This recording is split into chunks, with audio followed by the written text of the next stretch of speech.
menurut aku buat beberapa kinerjanya perlu ya, karena ada beberapa yang kayak kerjanya tuh masih rada lelet gitu kan. Terus juga ada beberapa yang kayak mereka tuh memfasilitasi kita tuh juga masih lama kayak gitu. Menurut aku kinerjanya mereka harus lebih ditingkatkan, dan ya kan mereka kan melayani masyarakat ya, jadi ya emang mereka harus menjalankan tugasnya untuk melayani masyarakat. Terkait Polri pasti betul dia informasi terkait penegakan hukum itu masih kurang transparan dan juga akuntabel. Nah, harapannya mungkin terkait informasi Polri ini harus menekankan pada transparansi dan akuntabel dalam pendidikan maupun nanti kita persidangan.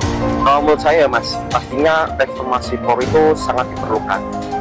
Yang pastinya dari pimpinan tertinggi dari Polri itu harus bersifat netral. Yang dimana pasti pimpinan tertinggi itu sudah netral, pasti dari struktur ke bawahnya itu pasti mengikuti arahan dengan baik.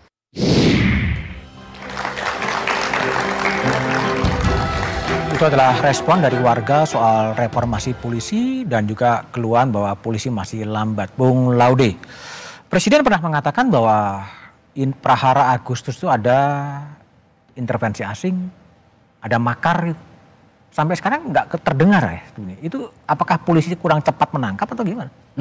Saya kurang tahu persis, makanya GNB itu salah satu usulannya itu adalah membuat tim independen agar lebih jelas sebenarnya siapa yang ada di balik ini. Tapi kan di Pak Yusril mengatakan itu katanya tidak perlu, dan kayaknya hari ini dari Istana mengatakan tidak perlu lagi karena sudah ditangkap orang-orang dan seterusnya, sehingga terus terang tapi banyak kalangan aktivis atau civil society group itu ketika mengatakan bahwa ini diorkestrasi dari luar, semua agak geleng-geleng kepala karena itu nggak percaya orang-orang itu. Seperti itu. Tapi GNB udah Bang Benny itu ditanyain ke Bang Benny, jangan ke saya. Oke, Bung Benny, jadi gimana? Ada makar, ada intervensi asing, ada koruptor yang mendanai gitu? Ya, saya juga nggak yakin begitu ya. Jadi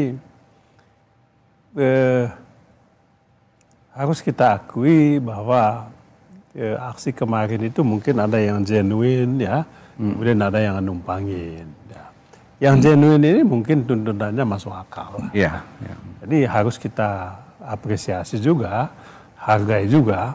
Tapi kan mungkin ada yang mendomplengin ini kan untuk kepentingan-kepentingan lain. Jadi yang kedua ini menurut saya yang mesti dilacak lah ya. Jadi, yang dompleng itu yang makar itu? Ya bukan, saya tidak mengatakan makar. Saya rasa sampai tidak, masalah kemarin menurut saya jelas lah. Kalau saya pribadi saya nggak setuju juga tim investigasi independen. Mau apa yang mau diinvestigasi? Mau semuanya jelas kok. Jelas gimana kan yang makar nggak tahu. Yang dituntut itu apa? Ini apa kan begitu yang melakukan. Yang kita minta sekarang ini adalah kalau bisa yang melakukan penjarahan, yang melakukan apa di rumahnya Ibu Menkeu Sri Mulyani, anggota DPR, apa ini, itu dong, tolong dong Pak Polisi kejarlah itu siapa pelakunya itu kan begitu Bu.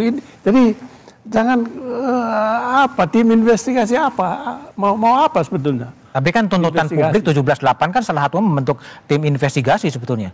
Ya menurut saya tim investigasi itu untuk mengetahui apa penyebab masalah ini ya mungkin. Tapi saya yakin pemerintah juga tahulah apa penyebabnya ini ya. Ya yang tadi saya katakan itu ada tuntutan yang sifatnya genuine. Tuntutan ada masalah yang berkaitan dengan keamanan, masalah ekonomi, semua orang tahu lah itu ya. Jadi kemudian wujudnya itu dengan menyampaikan pendapat, demonstrasi kan hal yang biasa juga, Bung. Konstitusional. Jadi yang jadi masalah itu kan adalah institusi polisi ya. Begitu panik juga menghadapi masalah ini kan begitu, sehingga ya ada masa yang tak jelas siapa ya. Nah itu kan tinggal polisi yang melakukan penyelidikan terhadap soal ini ya. Masalahnya adalah apakah polisi kita ini punya kemampuan untuk itu atau tidak. Oke. Nah itu haruslah. Yang kedua, sudah ada banyak, Komnas HAM kemana? Ya kan? Komisi 3 juga. Kemana? Komisi kepolisian juga kemana? Itu yang tadi saya katakan juga, kami ini juga kemana? DPR juga ini kan, kenapa nggak panggil Kapolri misalnya? Tolong dong, bukan untuk menjelaskan kepada kami, tapi tolonglah Pak Kapolri jelaskan kepada publik apa yang terjadi. Nah, ini kan bertanya-tanya. Kenapa kamu nggak panggil? Ya saya itu kan ada mekanismenya lah.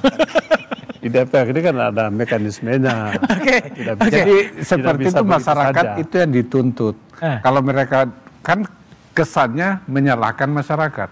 Padahal kami melihat bahwa mahasiswa dan masyarakat ini bukan pihak yang salah dalam demo khusus yang ini tuh. Sehingga mungkin perlu diketahui siapa sih sebenarnya yang di balik itu. Saya jawab itu. Mur silakan. Ini gimana? Kompolnas. Sebentar, aku muradi dulu. Mur, gimana nih? DPR-nya juga tidak berjalan, Kompolnasnya dianggap tidak ada, presidennya ngomong ada makar. Lalu apa yang terjadi sebetulnya? Ya kalau dalam saya konsep kepemimpinan lah ya, ya kita kembali ke sana akhirnya. Ini kan orkestrasi di presiden. Orkestrasi presiden dan orkestrasi di Polri itu Kapolri. Jadi kalau dua-duanya ini nggak bisa menjalankan fungsi yang optimal ya kondisi seperti yang dibayangkan. Contoh begini misalnya, kalau kita menggunakan pendekatan makar misalnya, kita pakai perspektif hukum atau perspektif politik itu nggak ada. Kalau orang kemudian misalnya marah ngisi botol pakai bensin gitu, kita bisa lihat motifnya. Motifnya memang untuk membuat situasi tidak berjalan yang efektif negara dan sebagainya, atau memang cuma sebatas untuk bikin kerusuhan dan sebagainya. Nah kalau itu dilakukan, saya kira ya kita kembali ke awal bahwa Kapolri itu kan bagian dari anak tanda kutip ya di bawah presiden. Nah presiden kemudian melihat ini sebagai bagian apa? Apakah menjadi bagian yang penting untuk kemudian ditata ulang atau bahkan ditata lebih baik, atau malah sebaliknya? Kalau kondisi yang disampaikan di awal bahwa kita ingin bahwa Polri tetap dalam skema masyarakat sipil yang demokratik kan begitu. Dia menjalankan fungsi-fungsi yang memang seharusnya. Tapi kalau kemudian diarahkan pada level yang berbeda, itu yang saya kira juga perlu dilihat sebagai bagian yang perlu kita lihat. Apakah usulan ini genuine dari teman-teman GNB atau malah itu ada behind the scene atau sesuatu yang kemudian dianggap tidak jadi alat saja untuk kemudian membuat atau menutupi tanda kutip ya pemerintahan negara dalam mengontrol rentang kendali pemerintah ke Polri gitu. Oke, baik. Kembali ke Kompolnas lah. Sejauh mana Kompolnas melihat ya bahwa ada intervensi asing, ada tindakan makar yang dilakukan dalam Prahara Agustus? Oke, sebelum jawab itu saya tak jawab soal blueprint dulu. Bentar aja. Jadi kalau dikatakan blueprint apakah jalan ataukah tidak, sebenarnya juga jalan. Secara teknokrasi jalan. Ya, misalnya penguatan polsek yang saya tadi bilang, penguatan pelayanan, bagaimana mempercepat pelayanan, ada digitalisasi, bahkan pengaduan juga dibikin berklaster, pengaduan untuk reskrim, pengaduan untuk propam, itu langsung, ada ruang digital yang dibuat, ada kontrol langsung, ada target, ada hari dan sebagainya. Jadi di internal itu kalau ada pengaduan dari masyarakat, ya 3 hari atau 2 hari tidak respon, dievaluasi. Staffnya. Itu ada sebenarnya secara teknokrasi ya. Nah kalau soal peristiwa ini, sebenarnya kan peristiwa ini kita dibantu oleh masyarakat ya. Banyak ruang digital, banyak fakta-fakta digital yang bisa ditelusurin gitu. Jadi sebenarnya apakah ada makar dan tidak ada makar? Gampang. Ya kan? Dunia digitalnya sangat banyak kok. Di Surabaya kenapa kok Gerahadi dibakar, ya kan, padahal pagernya itu berat sekali, ya kenapa kok tiba-tiba bisa dibuka, misalnya begitu, itu bisa dilihat siapa yang ada di situ. Kenapa? Ya karena ada yang bantu buka. Siapa yang bantu buka? Nah, itu ya, yang tinggal dilihat sosial medianya kan ada. Di sosial media menunjukkan apa? Ya tinggal dilihat. Lah artinya memang begini, kalau saya setuju sekali dengan adanya tim investigasi independen. Mau di bawah presiden maupun di bawah teman-teman Komnas HAM. Yang paling penting adalah independen dan profesional. Sehingga publik itu mendapatkan hak atas kebenaran gitu informasinya, sehingga dengan adanya hak atas kebenaran kita bisa bikin satu sistem biar tidak berulang kembali. Siapapun yang bersalah ya harus dihukum. Siapapun mekanisme yang bersalah ya harus diberesin mekanismenya. Misalnya begini, daripada kita di publik ini ribet misalnya, ada Brimob nangkep Bais, ada klarifikasi dari atasan masing-masing, bener ataukah tidak? Wong videonya itu katanya sosial media, kayaknya betulan ini videonya. Misalnya begitu, ini bukan rekayasa, misalnya daripada ribet kayak begitu ya dibuka, diinvestigasi. Kalau itu memang ditugasin, misalnya dicek penugasannya mana. Yang bisa manggil itu ya Komnas HAM, misalnya begitu. Atau tim independen tadi. Atau tim independen. Kalau ada. Ya Komnas HAM aja, misalnya begitu. Artinya begini, ayo kita belajar dari ruang kesalahan kita yang menghancurkan banyak minimal banyak bangunan kita hancur ya. Moral kita juga hancur begitu.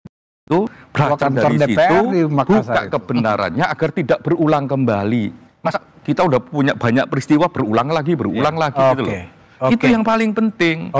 Jadi apakah tim reformasi yang akan dibentuk Presiden akan bisa mengungkap misteri di balik perhara Agustus? Kita bahas setelah jeda berikut ini.